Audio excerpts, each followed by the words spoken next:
شیخ معروف کرخی علیہ رحمہ کے مختصر حالات بیان فرما دیں اور آپ کے قبول اسلام کا واقعہ بیان فرما دیں۔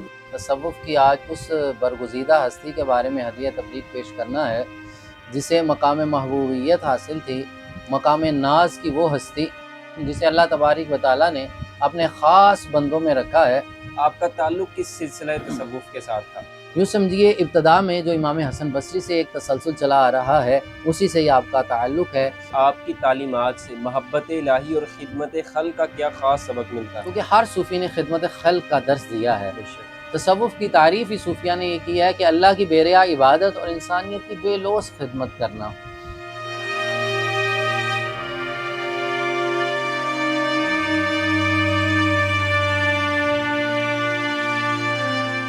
السلام علیکم ناظرین پروگرام صوفی ازم میں میں ہوں آپ کا میزبان حافظ عبد الرحمن۔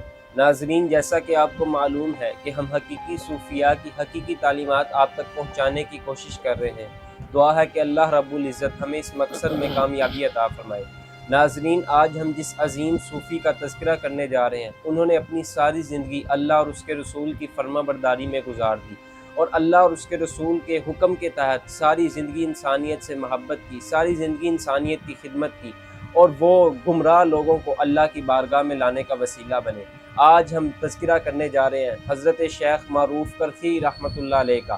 آپ کی شخصیت پر گفتگو کرنے کے لیے میرے ساتھ موجود ہیں ڈاکٹر عابد علی قادری صاحب۔ ڈاکٹر صاحب السلام علیکم۔ جی وعلیکم السلام ورحمۃ اللہ وبرکاتہ۔ شیخ معروف کرخی علیہ رحمہ کے مختصر حالات بیان فرما دیں اور آپ کے قبول اسلام کا واقعہ بیان فرما دیں۔ الحمدللہ والصلاۃ والسلام علی رسول اللہ۔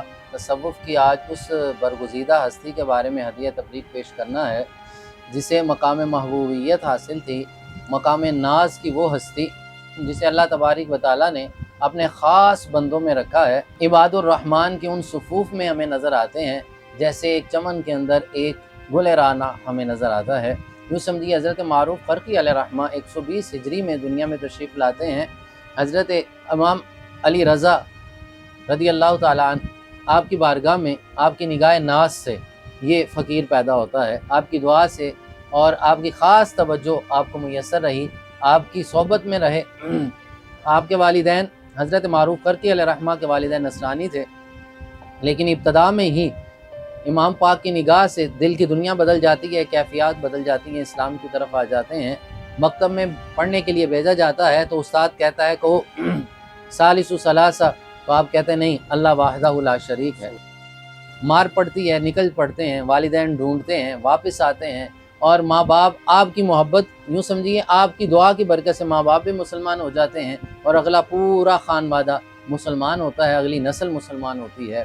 روحانیت و تصوف میں آپ کا مقام یہ ہے، ابتدائی دور میں ہی باقاعدہ جو ہے علوم امام علی رضا سے حاصل کیے ہیں اور صوفیاء کے باقی مشارب سے بھی آپ نے مشرب سے علم حاصل کیا ہے، اور کرخ سے نکلتے ہوئے پھر آپ نے بہت سفر کیے ہیں، اسفار بھی کیے ہیں، جہاں جاتے اور تاریک و دنیا رہے، جہاں جاتے تبلیغ دین کے ساتھ ساتھ آپ روحانیت کا علم وافر مقدار میں لوگوں کو عطا فرمایا کرتے تھے۔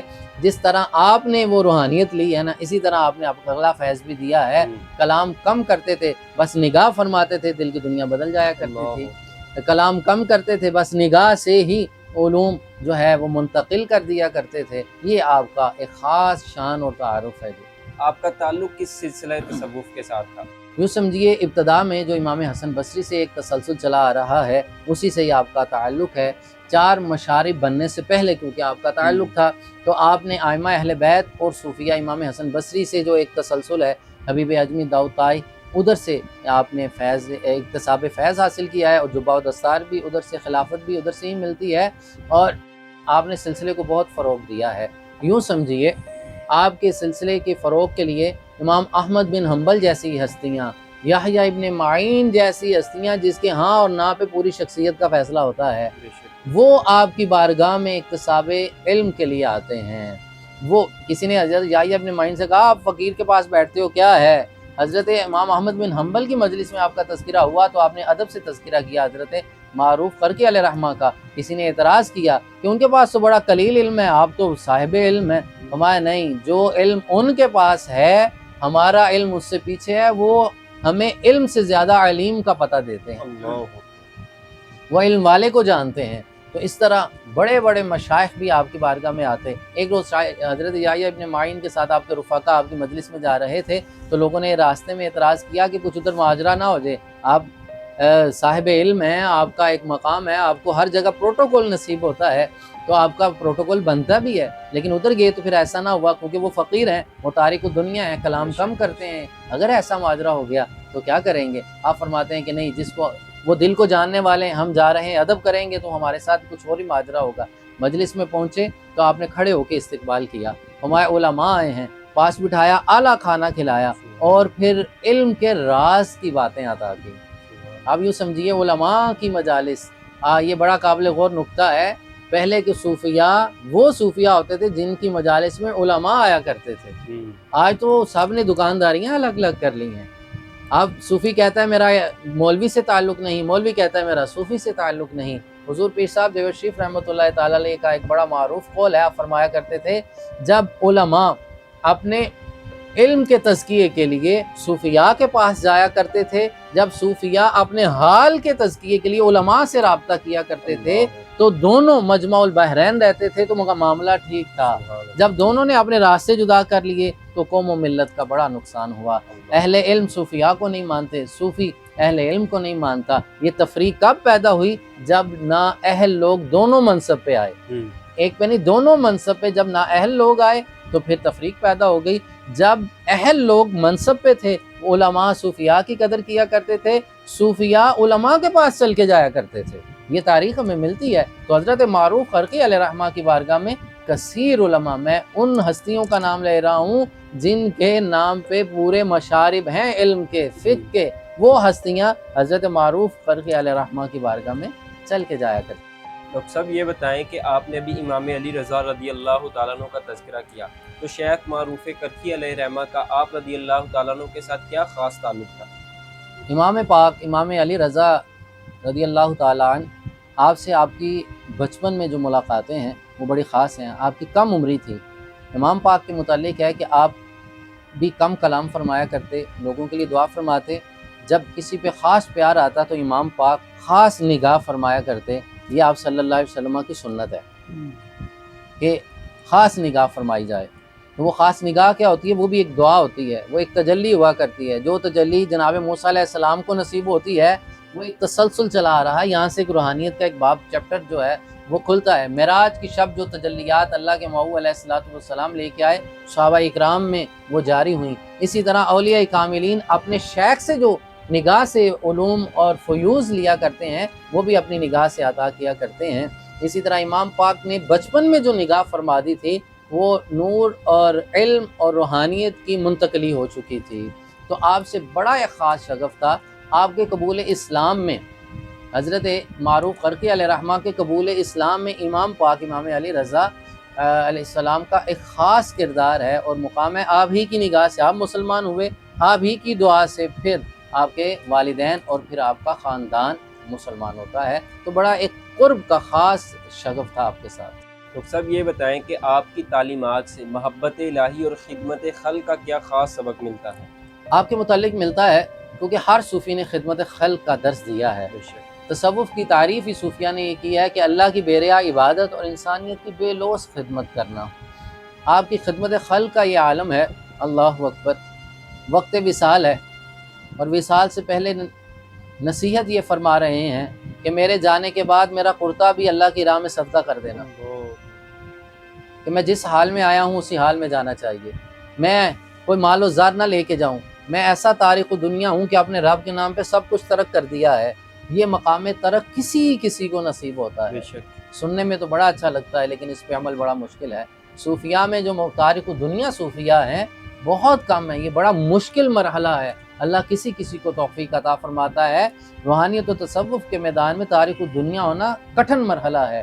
حضرت معروف اس کے تاجدار ہیں، اس کے بادشاہ ہیں۔ حضرت معروف خرقی تارک دنیا کے عظیم بادشاہ گزرے ہیں جنہوں نے ہر چیز ترک کی ہے اللہ کے نام پہ، اور آخری وقت میں اپنا کرتا تک اللہ کے نام پہ صدقہ کر دیا۔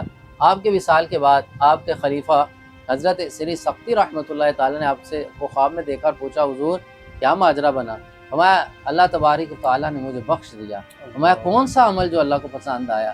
فرمایا عبادت و ریاضت نہیں، بہت زیادہ عبادت و ریاضت نہیں، وہ تو اللہ کی عبادت ساری مخلوق کرتی ہے. اللہ تبارک و تعالیٰ نے مجھے دنیا سے ترک رہنے کی کیفیات کو پسند کر لیا. جو میں تارک و دنیا تھا اللہ نے پسند کر لیا، اور اللہ نے اپنے عرش عظیم کے نیچے خاص مقام عطا فرمایا اور فرمایا کہ پیچھے ہٹو، یہ میرا عاشق ہے، مجھے ملے بغیر اس کی روح کو تسکین نہیں ہوگا. یہ ترک کا مقام ہے. جو اس کے نام پہ سب کچھ ترک کرتے ہیں، پھر وہ رب اپنا آپ عطا فرما دیتا ہے، اور جسے رب مل جاتا ہے اسے سب مل جاتا ہے. یہ حضرت معروف علیہ رحمہ کا اپنی شان ہے. یہ ترک ہو کہ اللہ کے لیے، اللہ کی ذات کے لیے، اللہ کی محبت کے لیے ترک کیا ہے، پھر اللہ نے اپنی محبت بھی دی ہے، اپنے انوار و تجلیات بھی عطا فرمائے. ڈاکٹر صاحب آپ علیہ رحمہ کی عبادت اور خشیت کی کیا خاص کیفیات تھی؟ حضرت معروف علیہ رحمہ، معروف قرقی رحمۃ اللہ تعالیٰ علیہ، آپ کی شان یہ تھی کہ ہر وقت ہمہ وقت اللہ کے ذکر میں رہتے. ایک روز مسجد میں آئے تو اللہ سے خاص محبت کا اظہار ہو گیا، راز کھل گیا. لوگوں نے کہا حضور اپنی آواز میں اذان سنائے. اذان پڑھنے لگے تو اشہد ان لا الہ الا اللہ، اللہ کا اسم پاک زبان پہ آیا، اللہ اکبر. ایسی کیفیت ہوئی، رونگٹے کھڑے ہو جاتے ہیں، رنگ زرد ہو جاتا ہے. اتنی گریا وزاری کی کہ اذان مکمل نہ ہو سکی. دوسرے شخص نے اذان مکمل کی، کئی دیر تک اسی کیفیات میں رہے. یہ آپ کی گریا وزاری کا عالم ہے. سخا کا عالم یہ ہے، ایک روز اپنے بھائی کی دکان پہ بیٹھتے ہیں تو سب کچھ صدقہ کر دیتے ہیں. واپس آیا تو بھائی رونے لگا کہ میرا مال و زر کیا گیا. ہم نے فرمایا اللہ کسی کا حق نہیں رکھتا، میں نے اس کے نام پہ دیا ہے، اللہ تجھے 70 گنا زیادہ دے گا. اس نے گلا کھولا تو اس میں کثیر مال و زر تھا. یہ آپ کی کیفیات ہیں، یہ آپ کی خشیت ہے. حضرت معروف قرقی رحمۃ اللہ تعالیٰ علیہ، آپ کی کیفیات یوں ہی ہوا کرتی تھیں. ایک روز وہ جام کے پاس حجامت کروانے کے لیے گئے. ادھر پہنچے، اس نے آپ تسلسل سے ذکر کر رہے تھے، ہونٹ ہل رہے تھے. اس نے کہا حضور داڑھی شریف میں نے سیٹ کرنی ہے، مجھے میرا کام کرنے دیں. تو آپ نے فرمایا تم اپنا کام کرتے رہو، میں اپنا کام کر رہا ہوں. آپ وہی بات ہے جو حضرت سلطان العارفین نے فرمائی، جو دم غافل سو دم کافر. فرمایا کہ ایک لمحہ بھی اللہ کی یاد سے غافل نہیں ہونا، کیونکہ اولیاء اللہ ہمہ وقت اللہ کے حضور حاضر رہتے ہیں. اللہ نے ان کے سامنے حجابات اٹھائے ہوتے ہیں. یہ رب کے حجابات سے نکل کر اللہ کی بارگاہ میں حاضر ہوتے ہیں. اس لیے یہ مقام ادب میں ہوتے ہیں، یہ مقام حضوری میں ہوتے ہیں، یہ مقام فضا میں ہوتے ہیں، یہ مقام محبت میں ہوتے ہیں، یہ مقام قرب میں ہوتے ہیں. جو مقام قرب میں ہوتا ہے وہ ہر وقت پاک بھی ہوتا ہے، وہ ہر وقت ذاکر بھی ہوتا ہے، وہ ہر وقت صائم بھی ہوتا ہے، روزہ دار بھی ہوتا ہے، ذکر کرنے والا بھی ہوتا ہے. اللہ کرے ان ہستیوں کے صدقے ہمیں یہ توفیق مل جائے. آمین. ناظرین، جس طرح ہم نے امام حضرت شیخ معروف قرقی علیہ رحمہ کا واقعات سنے، آپ کا تذکرہ سنا، تو ہمارے فارمیٹ کا اور ہمارے جو ہم صوفیزم پروگرام کریں، اس کا جو سب سے بڑا پیغام ہے، آج تک ہم نے جتنے پروگرام کیے، جتنے صوفیاء کا تذکرہ کیا، ان سب میں جو ہمیں عام اور کامن بات ملی وہ یہ تھی کہ تمام صوفیاء اللہ کے ساتھ سچی محبت کرتے تھے اور دوسرا انسانیت کی خدمت کرتے تھے. آج ہم سب کو چاہیے کہ ہم اپنے ارد گرد کے لوگوں کا خیال رکھیں. جب ہم معاشرے میں ایک دوسرے کا خیال رکھیں گے تو معاشرہ ترقی کرے گا، معاشرہ پروان چلے گا، ایک دوسرے میں محبت بڑھے گی. وہ حدیث پاک میں بھی آیا ہے کہ تطعم الطعام وتقرأ السلام، کہ بہترین اسلام یہ ہے کہ تم سلام کو عام کرو اور لوگوں کو کھانا کھلایا کرو. تو ہمیں بھی چاہیے کہ ہم سلام کو عام کریں، کیونکہ سلام کا معنی ہے سلامتی دینا. جب ہم سلام کو عام کریں گے تو ہم ایک دوسرے کو امن میں، ایک دوسرے کو اپنے سے دوسرے کو امن دیں گے، امان دیں گے اور دوسروں کو کھانا کھلائیں گے. یہی بہترین اسلام ہے اور یہی صوفیاء کی تعلیمات ہے. اللہ تعالیٰ سے دعا ہے کہ اللہ تعالیٰ ہمیں عمل کی توفیق بھی عطا فرمائے. اگلے پروگرام تک مجھے اجازت دیجیے. اللہ نگہبان.